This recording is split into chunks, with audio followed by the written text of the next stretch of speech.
Hey, Paganacho here. A couple of days ago I had to relive some painful historical events in a dream involving the Second World War and my good old pal, Jean-Claude Bardain. I kept asking myself, what if the brains of this great time would have never found out about transistors and the consequence of not having super fast-like computers to do all sorts of productive and mentally stimulating stuff? Well, let me tell you about the game only few of you might have ever heard about. I'm talking of course about Fallout, the first one. Like a painter who first paints in his mind before he can put his mental vision onto canvas, Tim Kaine put his mental vision from his inhuman mind into a single masterpiece of a game, presented by Brian Fargo in 1997 on the revolutionary graphical operation system called Windows. The game took people by storm, or let's better say it was more like a light breeze in comparison to today's standards. Fallout, a post-nuclear role-playing game with an open world set in a wasteland called California, with a turn-based combat system and a lot of role-playing. Role-playing for the whole family, meaning you can play as a good guy, a bad guy, a killer,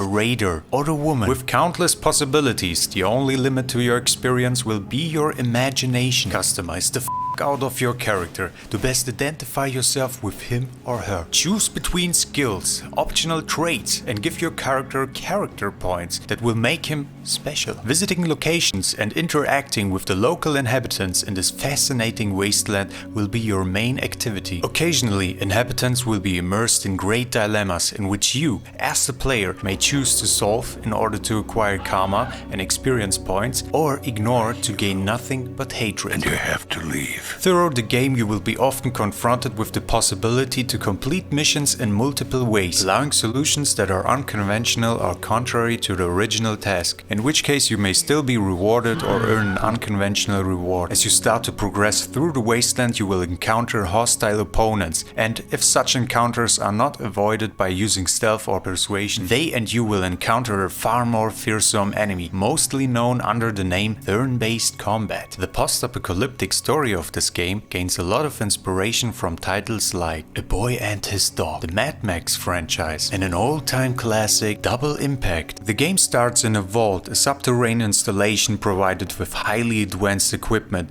to preserve humanity in the event of a nuclear holocaust. The fragile computer chip responsible for the water recycling and pumping machinery of the vault broke, and it's now up to you to find a replacement. With 150 days before the vault's water reserves run dry, the vault overseer kicks you out with nothing more than a way too large smartwatch, butter knife, a pistol and some stimpaks. And all he can say is, "I think you're the only hope we have," before he closes the entrance, leaving you all alone in a dark cave.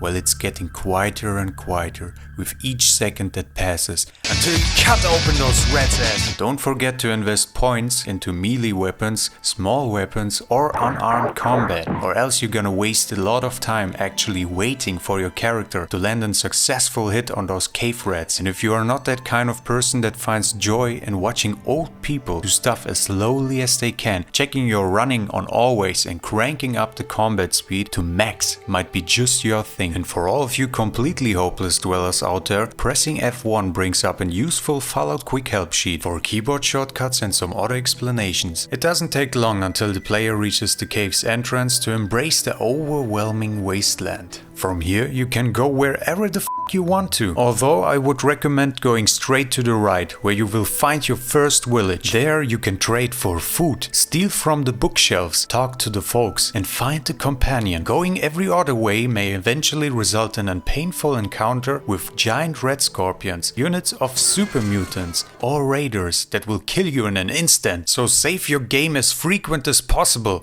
Cause in this game, if you die, you stay dead and you have to start from the beginning. If you have chosen to take a companion into your team with the intention of helping you in your fights, oh boy, you've just made the game way harder than it was. For all of you guys out there seeking for a challenge, here's my advice. As soon as you find yourself a small machine gun and a lot of 9mm ammunition, give it all to your trustworthy companion Ian. He will blast out every single bullet he can find in his pockets into the direction of the enemy. While of course he will cover your back. Yeah, even if you stand between him and the enemy, his good intention will be your deathbed, making you more aware of your enemy enemies and even more aware of your friends. Dogmeat has been the best option for as a companion. Even though he can die quite easily, he will never be tempted to shoot you in the back with an SMG. Good weapons and a nice set of power armor should be the first thing to aim for. I myself had some trouble finding this kind of stuff at the beginning, especially if you are running out of ammunition, even though you haven't even reached the cave's exit right at the start. Trust me, you will have a bad time in the wasteland. All I could find were some rocks.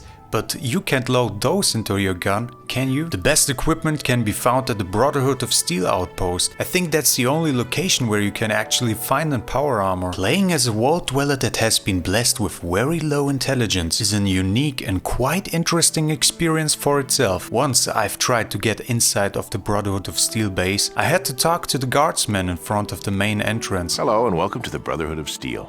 May I ask your business here? And all my blessed character could say was, "Go crazy! Ah, go stupid! Ah!" Oh, okay. Whatever. After that, they wouldn't give me another chance to get inside the base.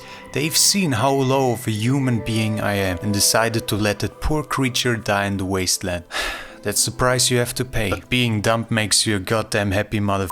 Finding the water chip won't be an easy task. People all around the wasteland will give you indications on where it could possibly be. But finding that piece of technology this way will take a long time. I encourage you in doing it by yourself without spoiling too much. The experience of success will be great in this one. But whatsoever, I wouldn't be mad at you if you would use a guide. As you find the water chip, God knows how you did it. The game won't stop here. No, it merely just begun. Now shit is getting serious. Turns out there are super mutants with a master who wants to turn everyone into super mutants because the master thinks it will save humanity. A new kind of humanity where super mutants are the next generation of humans. Hey, you not look like ghoul. How come? Huh? What? Huh? What? Huh? Trust me, don't trust him. Don't let him convince you to join his cause. He will just wrap you up in toilet paper like a mummy and then drop you in some super mutant poo. You can either decide to kill him, blow up his base, or convince him in thinking his plan is full of shit because mutants can reproduce, and so he kills himself. I don't think that I can continue. It was madness. I can see that now. Finally, after destroying the mutant leader and the source of the mutants, the Overseer thanks you in a short but powerful cutscene, kicking you out of the world again, but this time for good. If you've decided to play as a rather friendly guy without the bloody mess perk, a lot of good karma, and without killing any kids, you will eventually just swallow your pride and walk away feeling very sad. Otherwise, your character will shoot the living shit out of the Overseer until he collapses in half. Somehow people find the second scenario way more satisfying. After that, a long-ass cutscene follows with you going your way into the desert, while the narrator softly whispers into your ear, "You march into the desert sands, leaving the shattered corpse of the Overseer behind you, never to return to the vault." Fallout 1 has a fairly short story and you will most likely approach it via trial and error. It will take you approximately about 15 to 20 hours to beat it, but for me it's one of an old-time classic that should not be forgotten. Revisiting the game after such a long time feels nostalgic, and if you haven't played it, it can put you in a world you have never seen before. All in all, I give this game an 8 out of 10. Definitely not because of its turn-based combat system, no, but because of all those crazy random situations that will sometimes occur that are so unpredictable, leaving you shocked, marked for the rest of your life. The combat system ain't that bad, I'm just joking. It's just for me, you know? I mean, it's tactical as it gets in an RPG, and it becomes very tense at points. It's not so much difficult as it is unforgiving, especially the critical hit system, where if some fool gets a lucky shot, he can utterly destroy you. That added to the tension of the game and made every battle feel threatening, or more frustrating, especially if your companion decides to kill you instead of the enemy. What really makes Fallout 1 to such a brilliant game are the role-playing options. You can literally create any sort of character you want and succeed. Some are more difficult to play than others, but that's what the game is all about. Fallout 1 even allows you to beat the entire game without fighting anyone if you're clever enough. It's the variety of options that really impress. Just about any situation, you can talk your way out of it, sneak around it, fight through it, or come up up with something more cunning and situation dependent. And that's why this masterpiece of a game deserves an 8 out of 10. And that's a very good score. If you haven't played Fallout 1 or 2, you should. Play the game. It's fucking brilliant. But I'll stop you right there. That's just my opinion. Leave a like, subscribe as always. Check out our Nacho Discord for memes and cool dudes. And a big ass thank you to my Patreon supporter, making it possible for me to survive in the cold-blooded wasteland. And I guess that's it. Let me know if you liked the review, and I'll see you next time. Have a good one.